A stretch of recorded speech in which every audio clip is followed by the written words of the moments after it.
Hello students, welcome to my channel Easy Studies by Preeti. As in my previous videos, I had said that I'll be discussing about certain important terms which are in this chapter. So in this video, I'll be discussing about Foreign Exchange Management Act, outsourcing and devaluation. First of all, we will discuss about Foreign Exchange Management Act. When I'm talking about Foreign Exchange Management Act, it came into existence in 1999, and in the budget of 1997-98 the government had proposed to replace FERA. FERA means Foreign Exchange Regulation Act, which came into existence in 1973. FEMA replaced FERA, and this FEMA, it was proposed by both the houses of the parliament in the winter session of 1999, and after the approval of President, FEMA came into force in June 2000. So under FEMA, what happens? The provisions are related to foreign exchange. They have been modified and liberalized in order to simplify the foreign trade. Then let's see why this FEMA came into existence. Actually, they were the FERA, it was like a regulatory act, and means कि development में ऐसा हो रहा था कि development नहीं हो पा रहा था, जिसके लिए कि ऐसा सोचा गया कि इसको एक रिप्लेसमेंट दी जानी चाहिए. फेरा में क्या था कि ये इसमें एक सेक्शन था, उसके अकॉर्डिंग क्या था कि all non banking foreign branches and subsidiaries with foreign equity, जिनकी फॉरेन इक्विटी एक्सीड कर रही है 40% से ज़्यादा, उनको परमिशन लेना होता था कि अगर वो न्यू अंडरटेकिंग्स को इस्टेब्लिश कर रहे हैं, अगर वो means to purchase shares in existing companies और टू एक्वायर होली और पार्शली एनी अदर कंपनी. तो मीन्स कि इसमें क्या था कि ये पूरे इंडिया पे एक्सटेंड कर रहा था, and it extends to the whole of India, and it applies also to all citizens of India outside India and to branches and agencies outside India of companies or bodies corporate registered or incorporated in India. So now FEMA replaced it. तो जब हम लोग FEMA की बात करते हैं तो हम इसको बोलेंगे Foreign Exchange Management Act. It was introduced by the Government of India in Parliament on August 4, 1998. अब इस बिल का एम क्या है?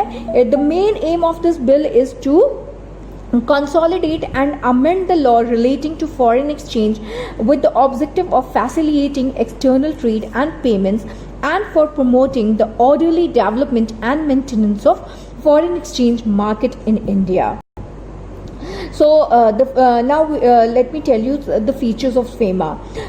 The first feature of FEMA is that it is consistent with full current account convertibility, and it contains provisions for progressive liberalization of capital accounts transactions. Second, it is more transparent in its application as it lays down the areas requiring specific permissions of the Reserve Bank, Government of India on acquisition, holding of foreign exchange.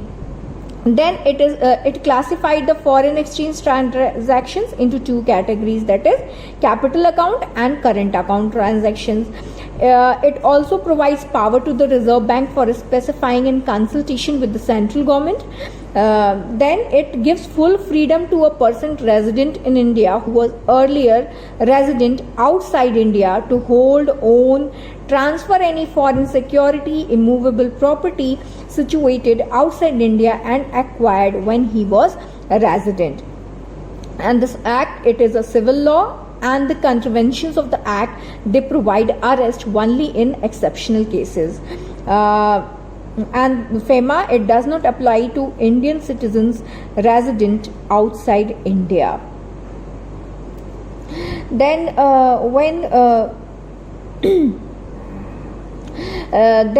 let's discuss more about FEMA. So we can say that FEMA 1999, it is an act of Parliament of India to consolidate and amend the law relating to foreign exchange with the objective of facilitating external trade and payments for promoting the orderly development and maintenance of foreign exchange market in India. As I told you, it was passed in winter session of the Parliament in 1999, replacing Foreign Exchange Regulation Act. And this act makes offences related to foreign exchange civil offences. It extends to the whole of India. It replaced FERA, which had become incompatible and pro-liberalization policies of the government of India. Now it enabled a new exchange management regime consistent with the emerging framework of the World Trade Organization. और इसने एक वे भी pave किया introduction के लिए prevention of money laundering act 2000, जो कि विच came into effect from 1 जुलाई 2005. इसको हम हवाला लेन देन के भी नेम से जानते हैं, यानी कि ब्लैक मनी को वाइट मनी में कन्वर्ट करना. It only in one line you can understand it, otherwise means there is no need of a very detailed description of it. कि means कोई भी अगर ब्लैक मनी को अर्न कर रहा है, इलीगल तरीके से जो कमाया हुआ पैसा है उसको लीगल वे में ट्रांसफर करना या वाइट मनी में ट्रांसफर करना, उसके प्रिवेंशन के लिए जो एक्ट था उसके लिए इसने फेमा ने वे को पेव किया. When I'm talking about outsourcing, outsourcing को पहले हम लोग समझ लेते हैं. What is outsourcing? आउटसोर्सिंग एक ऐसी प्रैक्टिस है, means it is a practice of hiring a party outside a company. Means company के बाहर के लोगों को हायर करना अपनी सर्विसेज को परफॉर्म कराने के लिए, and create goods that traditionally were performed in house by the company's own employees and staff. और आउटसोर्सिंग जो means it is a practice which is usually undertaken by companies as cost cutting measure. Means cheap labour को पाना, means एक third, इसको हम ये भी कह सकते हैं कि means it's like a agreement in which one company hires another company to be responsible for a planned or existing activity that is or could be done internally, and sometimes it also involves transferring employees and assets from one firm to another. Means हम ये भी कह सकते हैं कि it is a business practice in which service or job functions are framed out to a third party. So when I'm talking about a precise definition of this outsourcing, I can say that it is a system of hiring business services from outside world. It is known as outsourcing. अब outsourcing क्या है कि ये एक major trend हो गया है in human resource. पिछले कुछ डिकेड से हम देख रहे हैं. इसमें हम लोग BPOs का एग्जाम्पल ले सकते हैं.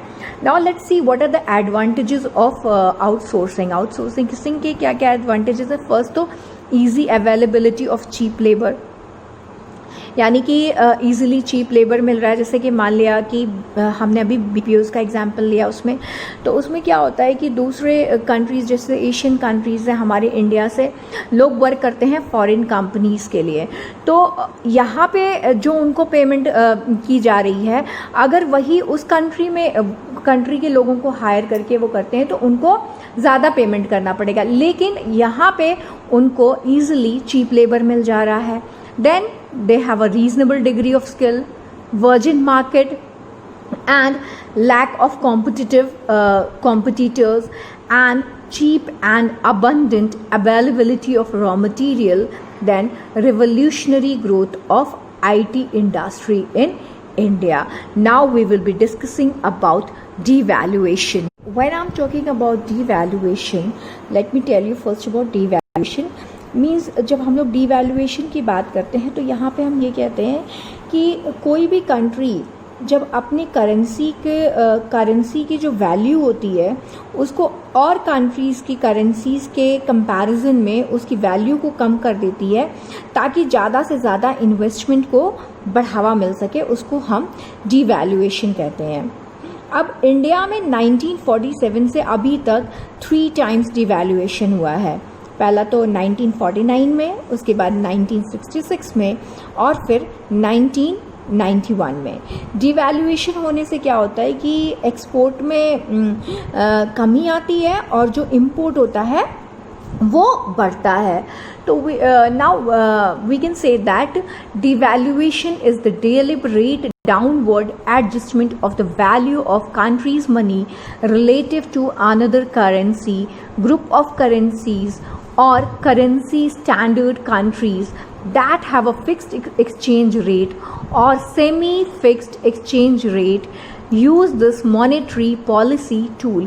यानी कि किसी एक कंट्री के करेंसी की जो वैल्यू है उसको किसी और कंट्री के कंपैरिजन में या ग्रुप ऑफ करेंसीज़ के कंपैरिजन में या एक करेंसी स्टैंडर्ड के कंपैरिजन में या कंट्रीज़ जिनका कि एक फ़िक्स एक्सचेंज रेट है या सेमी फिक्स एक्सचेंज रेट है के कंपैरिजन में उसकी वैल्यू को कम करना. अब it is often confuse with depreciation, so which is the opposite of revaluation. Means कि जब हम लोग इसकी बात करते हैं तो इससे हमारा मतलब होता है इट रेफर्स टू द री adjustment of a currencies exchange rate. Now, as I told you, that devaluation of the Indian rupee, it has taken 3 times in India. That was in 1949, 66 and 1991. अब independence के बाद से क्या हुआ कि 2 times major financial crisis आई, एक तो 66 में और एक 91 में. 66 में तो वॉर्स की वजह से आई थी. फिर 1991 में हमने देखा कि जो इकोनॉमिक पॉलिसीज़ चली आ रही थी उसमें जो खामियां थी उनकी वजह से क्राइसिस आई थी. तो इन दोनों टाइम पे क्या हुआ कि जो वैल्यू थी, जो करेंसी थी हमारी, उसको डीवैल्यूएट किया गया. तो and in July 1991 the Indian government devalued the rupee by between 18 and 19% के बीच में इसको डिवैल्यूएट किया गया. And the government also change its trade policy from its highly restrictive form to a system of freely tradable exempt scrips which allowed exporters to import 30% of the value of their exports. अभी मैंने बताया कि devaluation से क्या होता है कि हमारे इंपोर्ट्स जो होते हैं उनमें इजाफा होता है या वो बढ़ते हैं और एक्सपोर्ट्स में कमी आती है. Much was for today. In my next upcoming videos, I'll be discussing about some more terms which are in the book, and we will try to cover up all the important points of the book. So if you have yet not subscribed to the channel, subscribe to it, and thanks for watching.